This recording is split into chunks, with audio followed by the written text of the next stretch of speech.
नमस्कार मित्रांनो, तुमच्या सगळ्यांचं मराठी गुंजन व्हॉइस या चॅनलमध्ये खूप स्वागत आहे.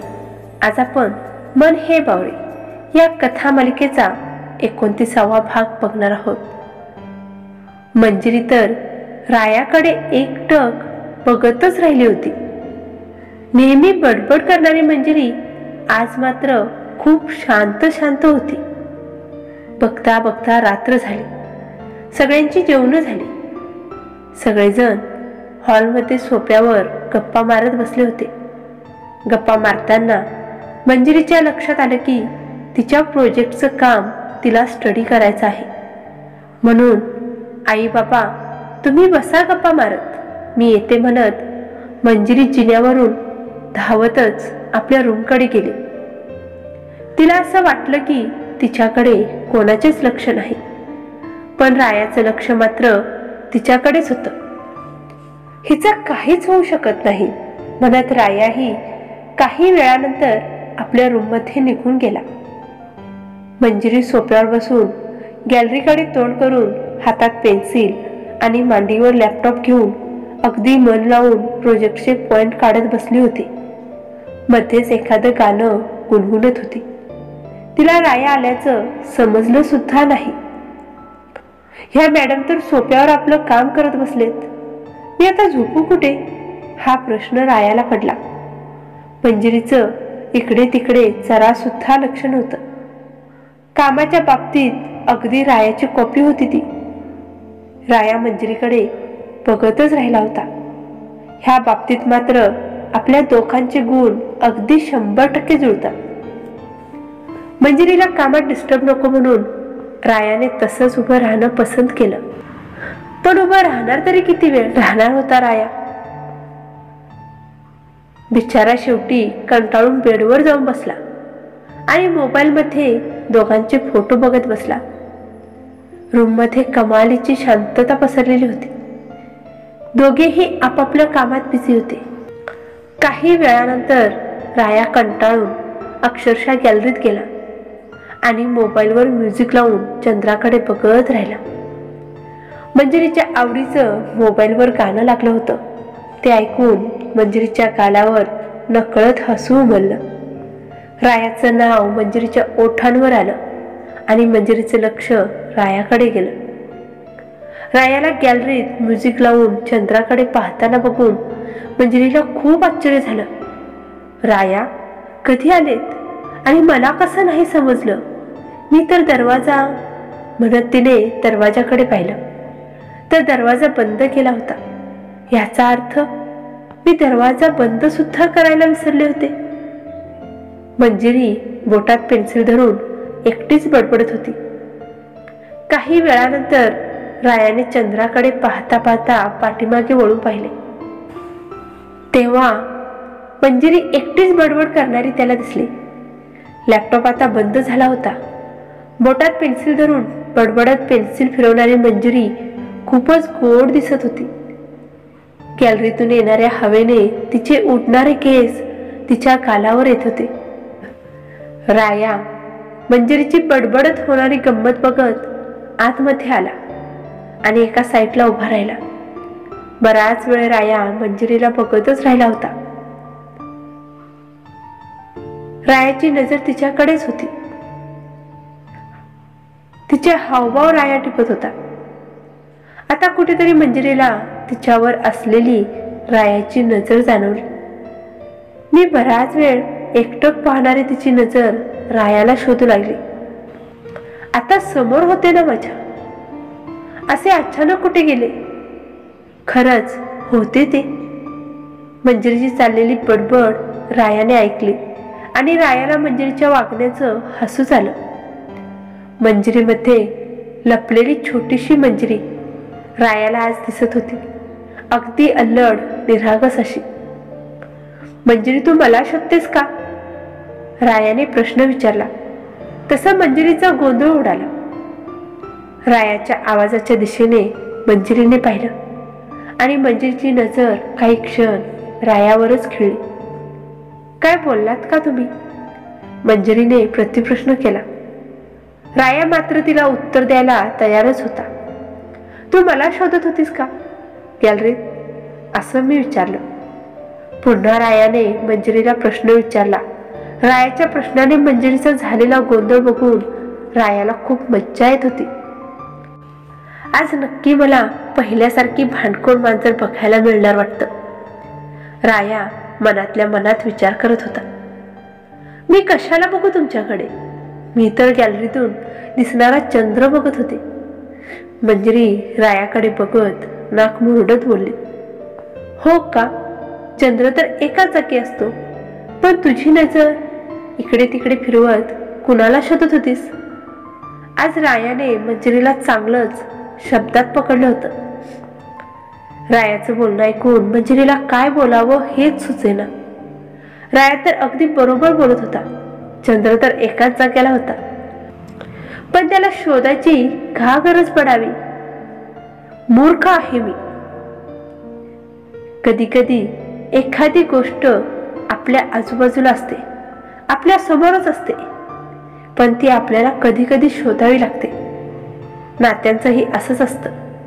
आपली प्रेमाची माणसं आपल्या समोरच असतात, पण केव्हा केव्हा त्या नात्यांमधली आपुलकी, प्रेम आपल्याला शोधायला लागते आणि मग ती नाती दुरावतात. अशा वेळेस त्या नात्यांना प्रेमाची गरज असते.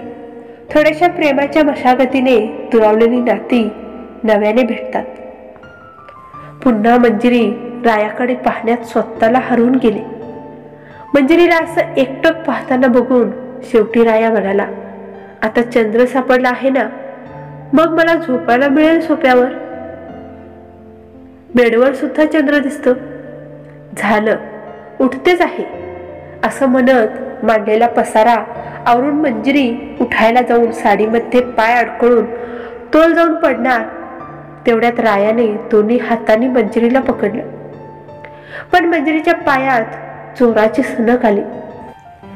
जरा जपून मंजिरी, तुझं लक्ष कुठं असतं? प्रत्येक वेळेस सांगावं लागतं का तुला? लहान आहेस का? पडली असतीस तर? लागलं असतं तुला तर? कधी सुधारणार नाहीस तू. असं बोलताना रायाची दोन्ही हातांची पकड मजबूत झाली होती. मंजिरी रायाच्या एकदम हृदयाजवळ गेली होती. रायाला एवढ्या जवळ बघून मंजिरीच्या श्वासांची तर गतीच वाढली होती. या छोट्याशा भांडणानंतर राया आणि मंजिरीचं प्रेम नव्याने फुलू लागलं होतं. रायाचं असं जवळ येणं, तिला काळजीपोटी समजावणं, अगदी सगळं काही स्वप्नात असल्यासारखे तिला वाटत होतं. राया तिला समजावत होता, पण मंजिरी मात्र त्याचा सहवास अनुभवत होती. रायाची एकट्याचीच बडबड चालू होती. समोरून काहीच उत्तर येईना म्हणून रायाने मंजिरीकडे पाहिलं. मंजिरी त्याच्याकडे एकटक बघण्यात हरवून गेलेली होती. राया सुद्धा तिच्याकडे एकटक बघतच राहिला. दोघांची सुद्धा नजरेला नजर भेटली आणि काही क्षण दोघे सुद्धा तसेच उभे राहिले. दोघेही एखाद्या पुतळ्यासाठी उभे होते. पण रायाच्या लक्षात आलं की मंजिरीचा पाय दुखतोय. मंजिरीला भानावर आणण्यासाठी मंजिरीला आणखीनच जवळ ओढलं, पण त्याचा परिणाम काही उलटाच झाला. सोप्यावरून उठलेली ती तशीच परत सोप्यावर आदळली गेली. पडताना तिने तिचे दोन्ही डोळे गच्च मिटून घेतले होते. मंजिरी अलगद त्या सोप्यावर पडली. तिला सावरणारे रायाचे मजबूत हात तिच्या कमरेभोवती होते. कारण रायाने जेव्हा मंजिरीला जवळ ओढलं तेव्हा मंजिरीचा नेमका साडीत अडकलेला पाय सटकला आणि मंजिरी रायाचे मिठीत गेली. सगळं इतकं अचानक घडलं की दोघांनाही समजलं नाही काय झालं ते. अचानक झालेल्या रायाच्या स्पर्शाने मंजिरी तर पूर्णपणे मोहरून गेली होती. रायाला सुद्धा मंजिरीचा स्पर्श हवाहवासा वाटत होता. दोघे पण प्रेमात तर होतेच, पण त्यांच्यामध्ये नव्याने प्रेम उमलू लागलं होतं. बहरून आली प्रीत, नकळत गुंतताना, भावनांचे बंध कायमचे जुळताना. क्षणातच मनाला ओढ ती लागते. नजरेतून नजरेत स्वप्न ती फिरते. हळूहळू मनाचे रंग बदलताना, प्रेमाच्या रेशीम धाग्यांनी जुळताना. नकळत या अंतकरणाच्या वर्णांवर मन सावरतं, पण हृदय जखडतं.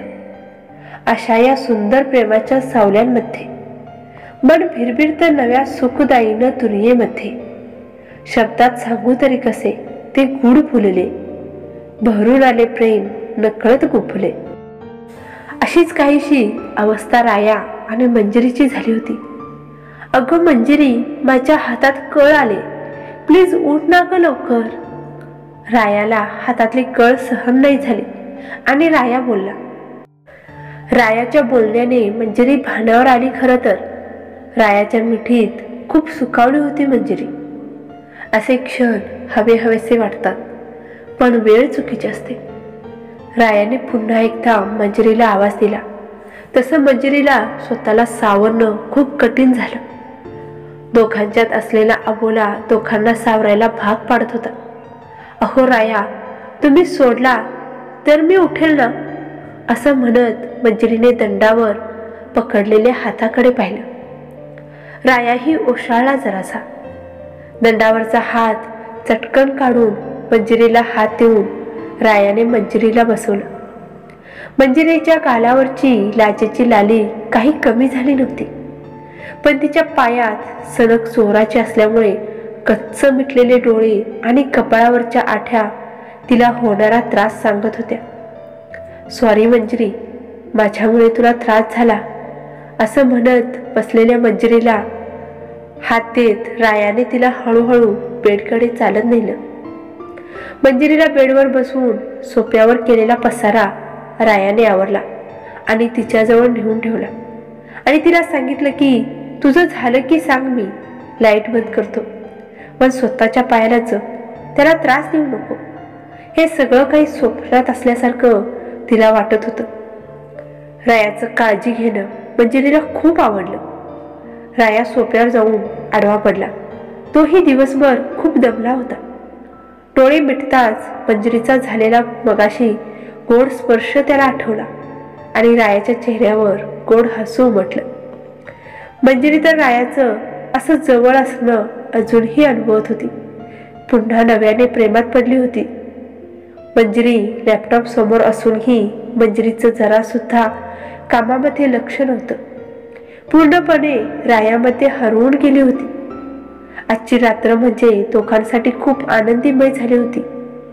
असं वाटत होते की राया आणि मंजिरी आता परत नव्याने भेटले आहेत आणि नव्याने त्यांच्यामध्ये प्रेम कहाणी सुरू झाली आहे. फिर से तुमसे नजरें मिली इस तरह, जैसे वक्त ने किया हो कोई नया फसाना.